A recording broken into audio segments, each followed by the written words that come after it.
says something that is clearly wrong, most of us have almost the same instinct. We correct them.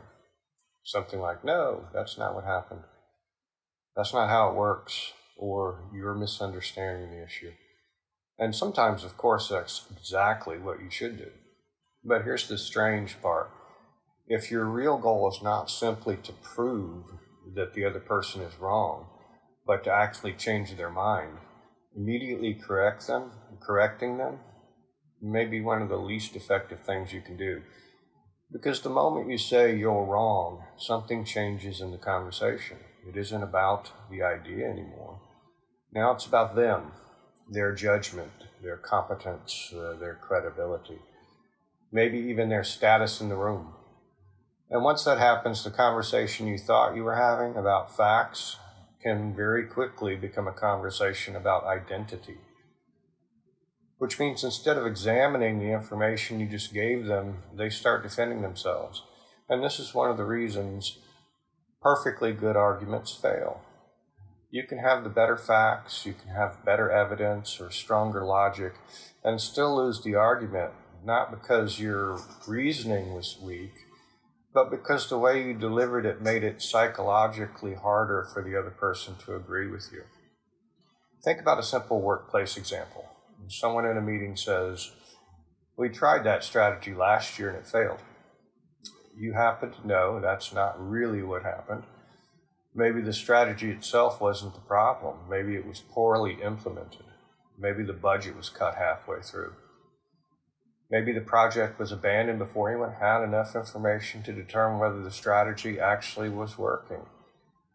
Your instinct might be to jump in and say, no, that's not accurate. The strategy didn't fail. The implementation failed. Factually, you may be completely right, but notice what you've just done. You've given that other person something new to defend. Before they were defending an observation. Now they're defending themselves. So try something different. Instead of correcting them, ask, what specifically do you think failed? That sounds like a very small change. It isn't, because now they have to explain their own reasoning. Maybe they say something like, well, sales didn't increase.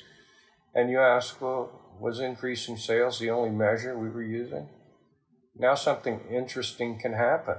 Maybe they remember that customer retention improved. Maybe costs went down. Maybe another metric improved significantly. Or maybe, as you suspected, the program was canceled before it could actually be evaluated. Notice what happened. You didn't force them to admit that they were wrong. You created a path where they could discover that their original statement might have been too simple. And psychologically, that is a completely different experience. People are usually much more willing to revise a conclusion they reach themselves than to accept a correction handed to them by someone else, which is one reason questions can often be more persuasive than answers. A good question doesn't simply challenge someone's conclusion.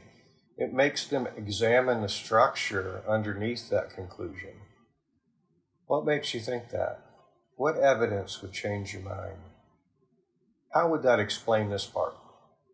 What would have to be true for that to work? Those questions create something that immediate correction often destroys. Room to think. Now, I want to make an important distinction here. I'm not saying you should never correct people.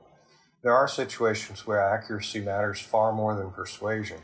If someone gives the wrong dosage for a medicine, correct them, definitely. If they give the wrong financial number that someone is about to make a decision on, correct them also. I mean, those are important. If someone gives the wrong legal deadline, you've got to correct things that need immediate correction.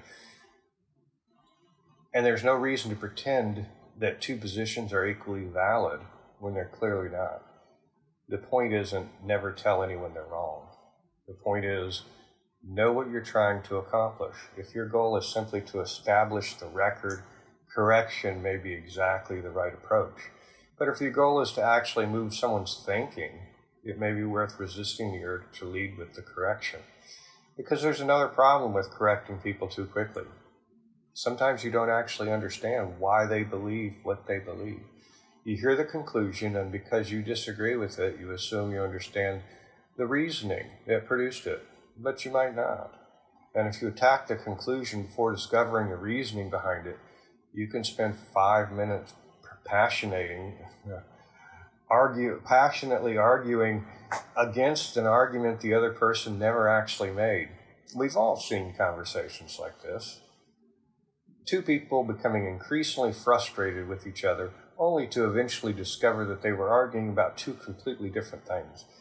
So one of the most useful communication habits you can develop is remarkably simple. Before you correct someone, get curious. Ask one more question. Find out how they got there. What led you to that conclusion? Are you looking at it? How are you looking at it? What do you mean by that? You might discover that they're completely wrong. You might discover that you misunderstood them. And occasionally, and this happens more often than most of us like to admit, you might discover that they know something you don't. There's also another advantage to this approach. It changes how you come across. People who feel an urgent need to correct every inaccurate statement in the room can sometimes project something very different from confidence. They need everyone to know that they know. They need the correction. They need that moment. Someone with genuine confidence doesn't need to win every tiny factual contest. They can allow an imperfect statement to sit there for a few minutes. They can investigate it. They can ask a question. They can decide whether correcting it even matters. Because not every mistake requires your intervention, and not every disagreement needs to become a contest.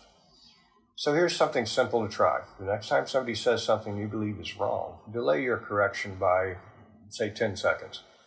Don't suppress it forever. Just don't lead with it. Instead of immediately saying, that's wrong, ask, what led you to that conclusion? Then listen. Listening is very powerful. You may still end up correcting them. In fact, you may discover that the correction is even more necessary than you originally thought. But now you'll understand what you're correcting. You'll understand the reasoning behind it. And more importantly, the other person may be much more willing to hear what you have to say. Because effective communication isn't about proving that you are right first. It's about creating the conditions where the truth has somewhere to land.